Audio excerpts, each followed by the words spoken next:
Në prag të rrethit të dytë të zgjedhjeve lokale, që do të mbahen të dielën më 2 nëntor, tensionet ndërmjet koalicioneve shqiptare në vend janë përshkallëzuar ndjeshëm. Koalicioni Vlen ka reaguar për, siç thonë ata, pazarin Aleancës Kombëtare për Integrim me levicën për Tetovën. Ata deklarojnë se Tetova nuk është mall pazari. Për ta shitur BDI-ja, shtojnë se Bajram Rexhepi u ul dhe u fotografua me ata që fyejnë gjithçka që është shqiptare, vetëm për të siguruar një grysht vota për shpëtim politik. Nga Vlen pyesin nëse strategjia kombëtare e BDI-s, respektivisht Aleancës Kombëtare, është të kërkojë shpatim nga partia që fyen shqiptarët dhe Kosovën.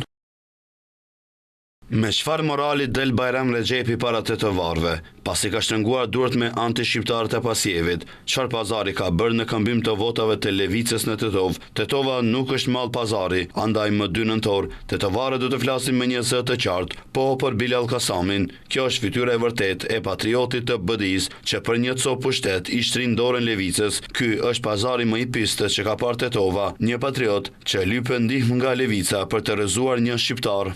Me akuza ka dalë edhe nga Aleanca Kombëtare për Integrim. Nga ky koalicion akuzojnë se liderët e Vlenit veprojnë përmes butonit nga Pallati i Bardh, duke aluduar në selinë dhe mërodë PMN-s. Nga Aleanca Kombëtare vlerësojnë se liderët e koalicionit Vlen po e humbin çdo grim të pavarësisë politike, duke u shndruar në zëdhënës dhe ekzekutor të urdhrave që vijnë nga selia e VMRO-s. Shtojnë se Izet Mexhiti tashmë ka braktisur edhe kandidatin e vet në Bërvenic, vetëm se ai u aprish planet për nështrimin e shqiptarëve përmes VMRO-PMN-s.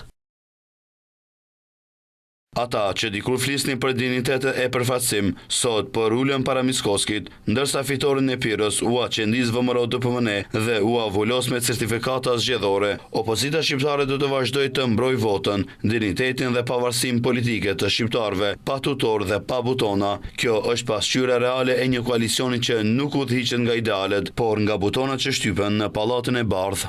Përplasjet e ashpra dhe akuzat e ndërsjella kanë shoqëruar të gjithë fushatën e zgjedhjeve lokale. Ata po intensifikohen ndërsa afrohet dita e votimit, duke reflektuar një garë të ngushtë dhe të polarizuar në mesin e subjekteve politike shqiptare.